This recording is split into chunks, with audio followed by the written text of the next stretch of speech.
Back at it, let's do it again. Going through some of these stories. There's a few I have to do, but this the one that I saw multiple right here.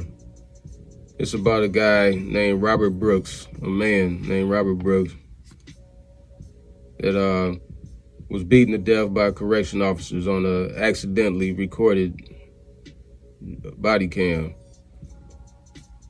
I saw one video where some experts, and they were saying that supposedly that the video wasn't expected to be on. You know, they made sure they muffled it, turned it off, they did something, or just however they could manipulate it. But it wasn't supposed to be found. And after the death, you know, the supervisors or whoever,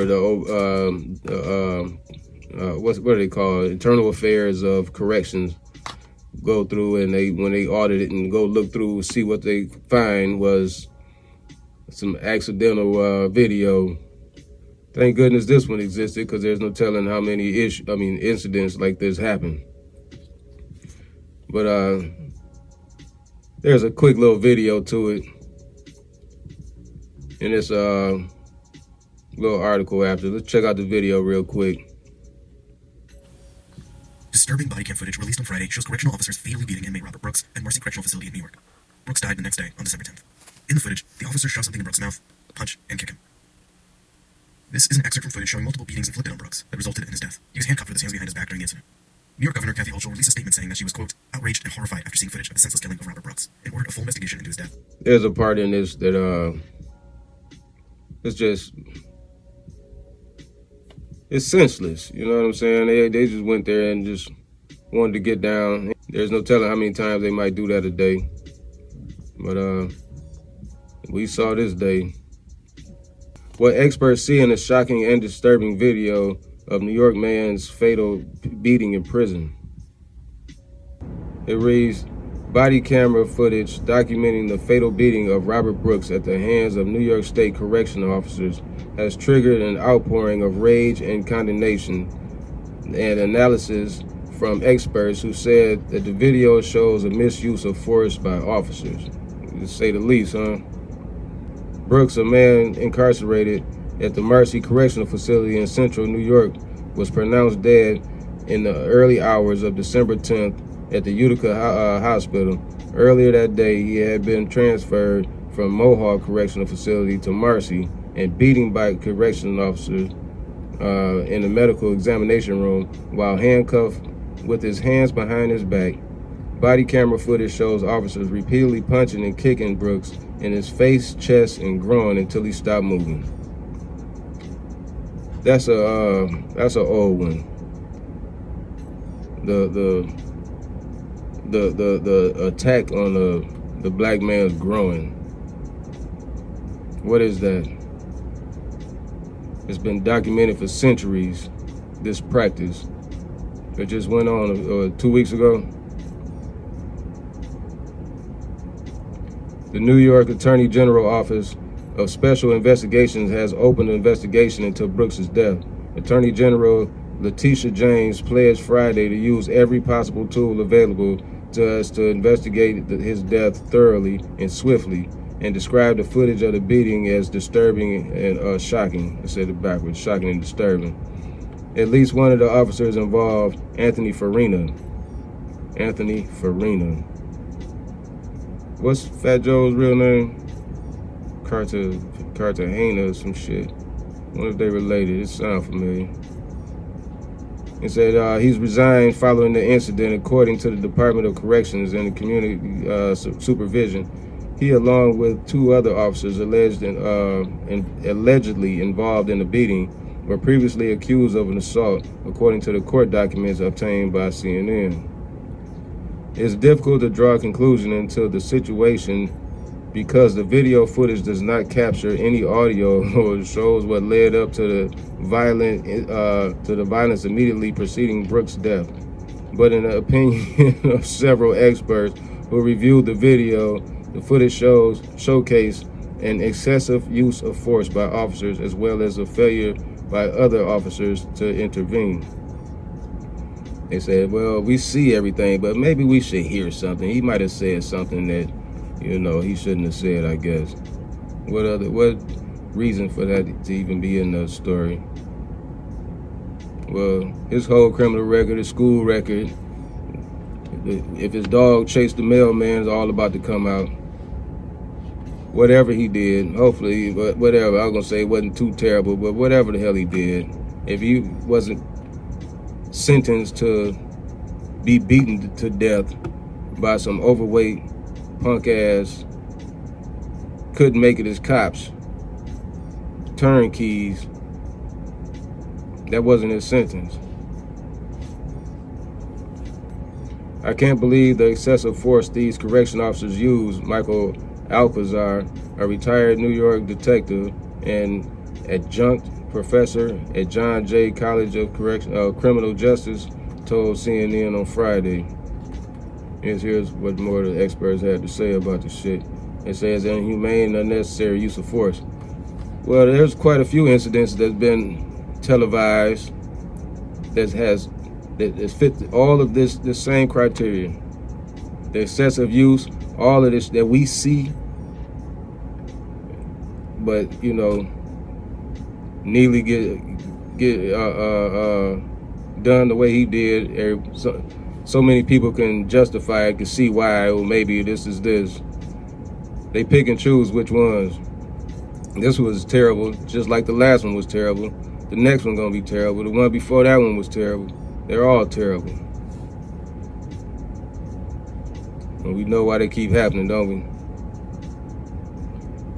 Inhumane, unnecessary use of force. Several law enforcement experts have spoken to CNN criticizing the correction officers' use of force shown in the footage. Brooks, 43, seemed to be complying with officers and not posing a threat as officers beat him, making the use of force potentially excessive under the law. Really? Just potentially. It could have.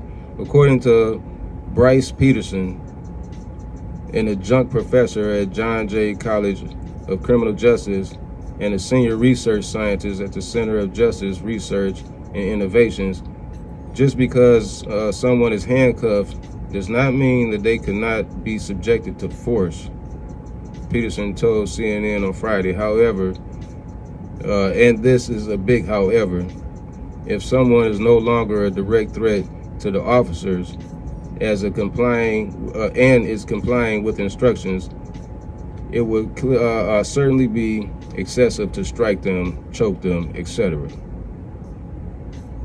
So it took an expert to look at that video and say, you know what? He still could have, you know what I'm saying? They had to take an expert to see that shit. From the body cam footage, it's unclear to what led up to the beating and why Brooks was taken to the medical examination room by the officers, as the footage first shows Brooks face down and handcuffed as 3 officers carry him into the facility. On 1992, the Supreme Court ruling of Hudson and McMillan set the standard for police use of force, as Peterson, who was part of the team performing the first evaluation of the correction body camera program at a jail in Loudoun, whatever, County, Virginia, and the ruling established force is only justified when it's used to maintain or establish discipline, Peterson said.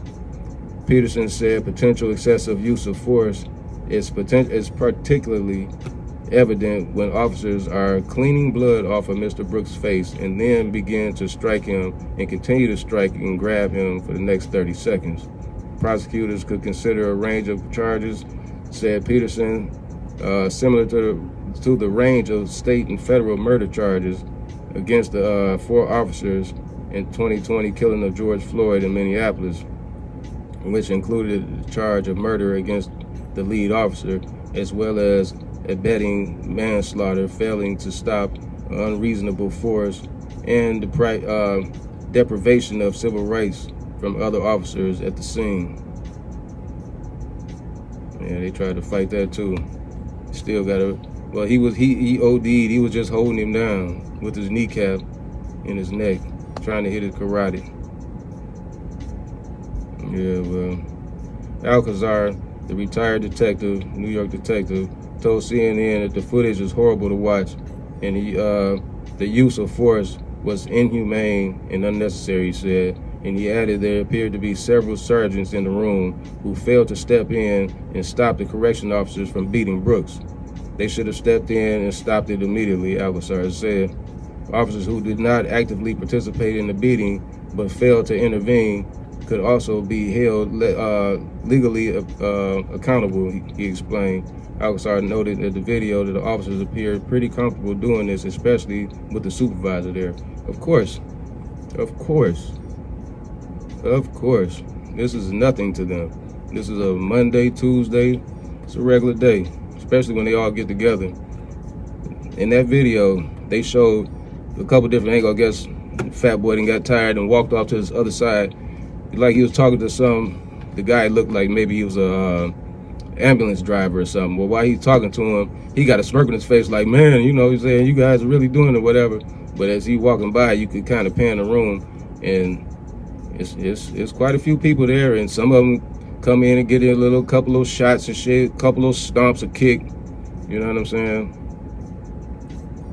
Yeah. Yeah. Similarly, Jeremy Salan, a former federal prosecutor and criminal lawyer, described feeling disgusted at the video. Law enforcement, whether correction officers on the inside behind the jail wall or police officers on the outside, have a responsibility to protect the public, he told CNN on Friday. The Attorney General said Friday 4 of the correction officers involved did not turn on their body-worn cameras, which were operating on standby mode. The recording video without audio, Salan said it represented a dereliction of duty for the officers. A failure to turn on the cameras could indicate an intentional act, of course. He added, with officers withholding and holding back their audio to protect themselves. Yeah. You know, for years and years and years, you always heard about this as kids, you know what I'm saying, the capabilities of what these people possibly could do to you that's why you stay out of that type of, you know what I'm saying, shit and try to avoid it, this, that, and the other. But for it to keep happening, continue to happen, obviously watching this video on a daily basis at any given facility, and it's an accident that this was captured. If he would have survived, they would have been swept under the rug. If he would have, whatever damage would have done, if he wouldn't have died, all this would have been swept under the rug. None of the officers or their representatives have commented since the video have come to light. However, the New York State Correctional Officers and Police Benevolent Association, the union which typically speaks on behalf of prison employees, issued a statement describing the footage as incomprehensible, to say the least, and certainly not reflective of the great work and the vast majority of our membership conducts every day. Of our membership, whatever. Yeah, well, you can say what you want, but we see what we saw. We see what we see. How many of those 14 are going to go to jail, go to prison? How many of them are going to lose their pensions? Check this out before I go, because this is some bullshit. It says Jeremy Faust, emergency physician at Birmingham at Women's Hospital and associate professor at Harvard Medical School, told CNN his jaw dropped when he saw the way that two officers grabbed Brooks by his shirt and shoulders before forcing him to the back right corner of the room and holding him up against the wall as other officers looked on.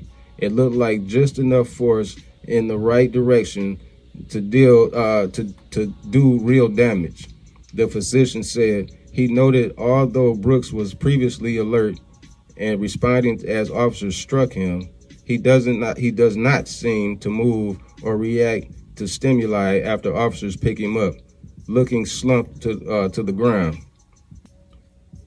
it is possible Brooks sustained a deadly spinal cord injury while officers grabbed him.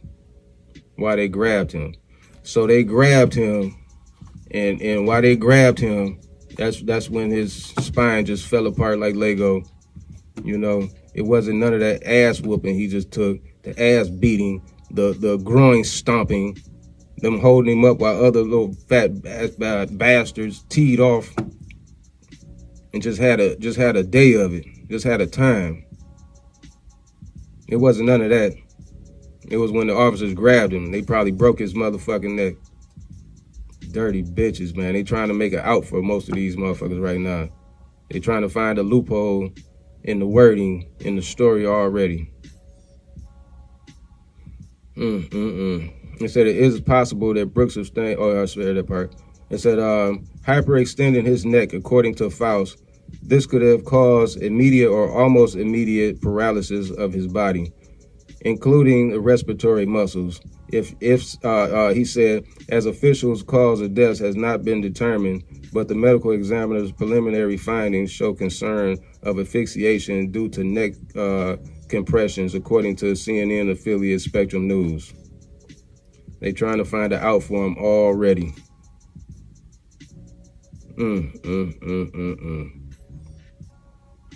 Well, the rest of this motherfucker is just some bullshit.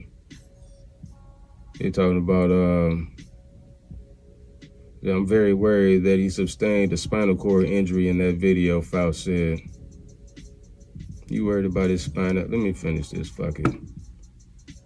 The video shows a few minutes later, one of the officers appearing to give a sternum rub. A sternum rub, which Faust said is used to try to assist or assess if a person is conscious. Brooks does not seem to respond to the sternum rub. At this point, the staff realized Brooks was unconscious. That's the point. When all of that shit that they just did, when they rubbed his motherfucking sternum, is when they realized he was unconscious. It should have triggered officers to immediately assess his airways, his breathing, his circulation, and to provide CPR or other life-saving measures if needed. He explained, staff do not appear to perform CPR at any of the videos released by the Attorney General, although one man seemed to take a defibrillator pad off the wall. The video ends before the pad may have been used. They're trying to still give them an out. He said, additionally, Faust said, if the officer attack had injured Brooks' spinal cord, officers should have immediately worked to stabilize his spine, holding his neck in place and then assessing his vital signs, according to Faust. He said, that's when he said he's very worried about that he sustained a spinal cord injury. That's like saying you worried if his shoe fell off when he was tumbled off the side of that mountain. Well, we see what it is. You know, a bunch of people talking about how they was repulsed and they was nauseated when they saw it, and you know, they upset with all of these people and how it's a letdown. They trying to cover their asses. But man, something got to be done, and we'll see. Shit, we just saw Daniel Penny just choke a man to death in public. What else? Shit. All the rest. That was just the latest that was shown. Oh, no, I take that back. There's something that went on in Detroit where a guy stole something, whatever it was minor because it was inside the store. Whatever the fuck it was, it didn't cause death. But all in all, the guy steals some shit. Take some chips. I'm just gonna say it was worth a couple dollars. Take some chips and the pop or some shit. Run out the store. This son of a bitch run behind him, shooting. Not giving a damn who's around or where those bullets is flying. Run out, shoot this man. I'm gonna look into the rest of this soon. But this is a bad one. This is terrible. You know. But it is what it is. This is bad. Shit, this family need to get on this. Get on it for his family. Shit, fuck that. But all right, you know what I'm saying? But check me out. Don't ask me.